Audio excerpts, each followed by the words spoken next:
in the meantime, Priority and all these other record companies, they're like, if they drop you, we're bidding.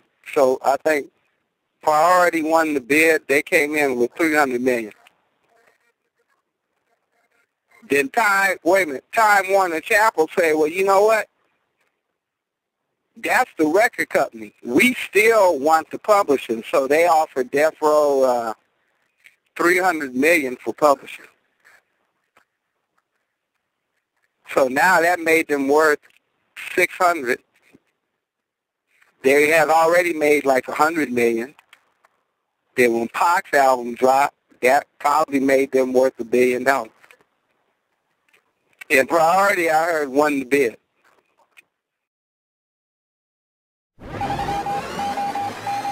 This is a Jmix exclusive.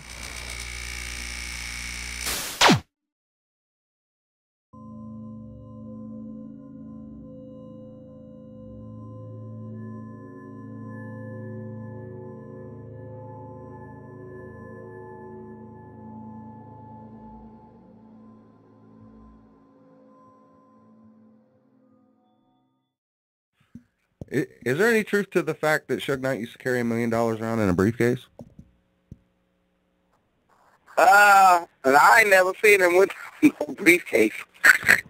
That's why I'm glad I get to talk to you to clear up all these rumors. There's just crazy rumors about Death Row, and that's one of them.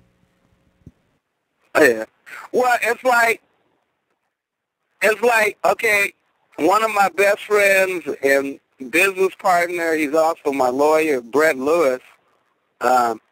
He was the one that collected all the money that was owed for Death Row. And then Brett told me, he said, guess what? It wasn't done on purpose. He said they didn't set up a publishing office and have somebody sit up in the office and keep track of the publishing. So Brett said they had over $100 million sitting in publishing. And like Brett said, them people ain't going to call you up and tell you, hey, by the way, we got $100 million of your money. Of course not. Yeah. And so Brett said what happened was when he started getting the money, Death Row started getting their cut out of it. He said they called him up and asked him, did he want a job? And then Brett, to this day, represents Daz and Corrupt and Quit. You know, great artists. As a matter of fact, I seen him the other day. He was out there because they had the Coachella, and then he was at another place giving a free concert. So I drove up there. We like hugged and kind of talked like, how we missed Nate for a minute and stuff. And then I immediately jumped in and said, dude, when are you going to do some more movies? And he said, I'm working on it. They call me old man. I'm working on it, old man. I said, man, we got a lot of pleasure. You was in those, Steven Seagal movies and stuff. Yeah. So, a lot of talent in that young man. Would you like to speak on Nate Dogg for a little bit? Yeah, Nate and I kind of rubbed, and then one day he came at me, and he realized that I was from the same neighborhood, but I was the young black kid in the neighborhood that was the nerd and went to the library all the time. So one day, this is like years, he comes up and goes, man, you know what? He said, I used to think that the way you act was an act. He said, but that's the way you really are. And he says, man, I consider you family. That meant more to me than anything. I'm serious. Having Nate's approval meant more to me than probably anybody in there. Why is that? I don't know, just Nate. Nate was just real tough, and Nate, came from one of them tough lives where, like, he really didn't trust nobody or anything. So that's what he was telling me that day, man. It's real hard for me to trust people and stuff. You know, like he just, you know, we finally bonded that day. You know, I miss Nate. He's a great artist. I miss Nate Dogg. Nate Dogg had that baritone voice where he could be singing about the most felonious things and it sounds so beautiful. That's the reason I love Nate Dogg.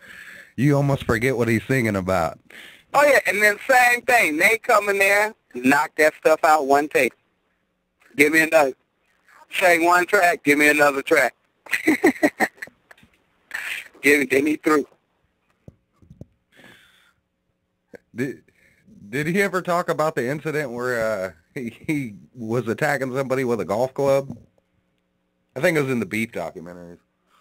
Oh, no. Oh, no. I used to try and get, because I thought it was, all I heard is he was somewhere, it was b.i.g knockout.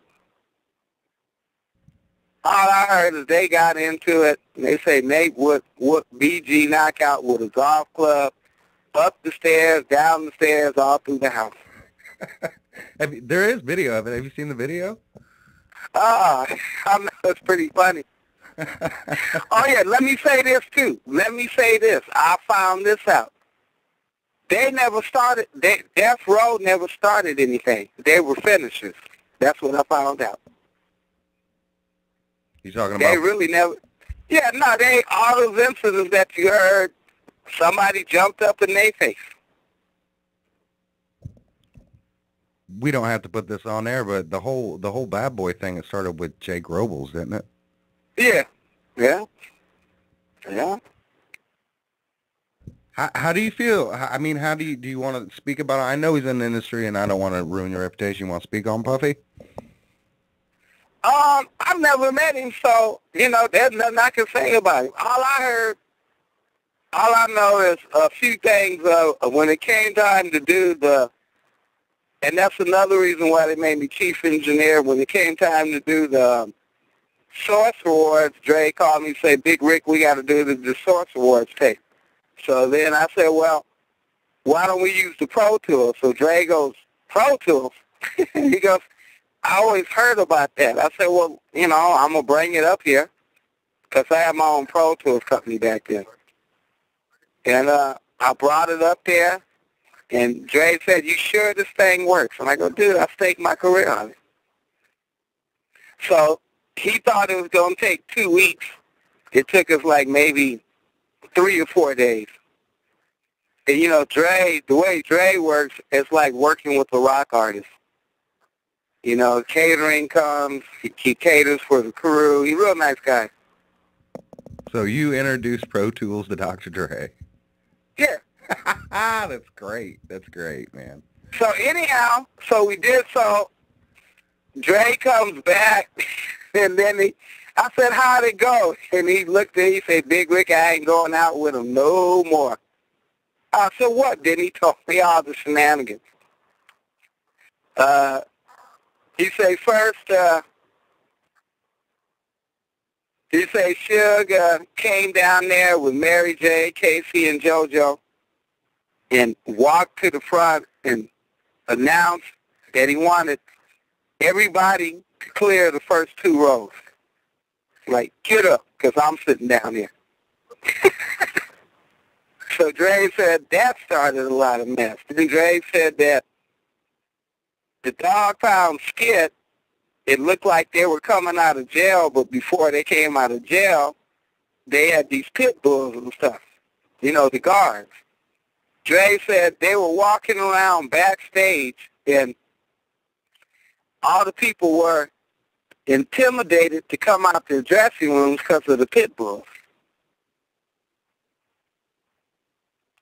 So then Dre said, he said it gets better. He said, Quick's up on the stage performing.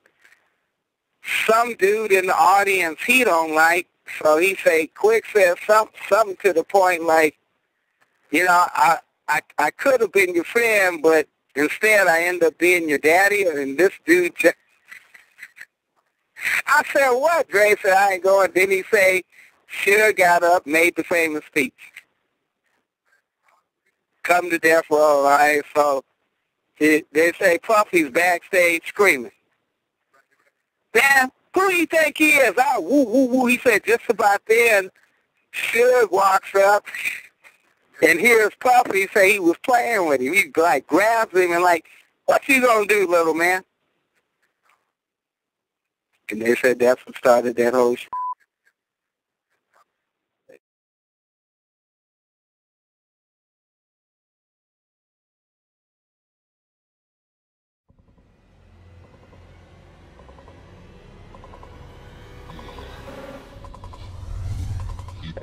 Yeah.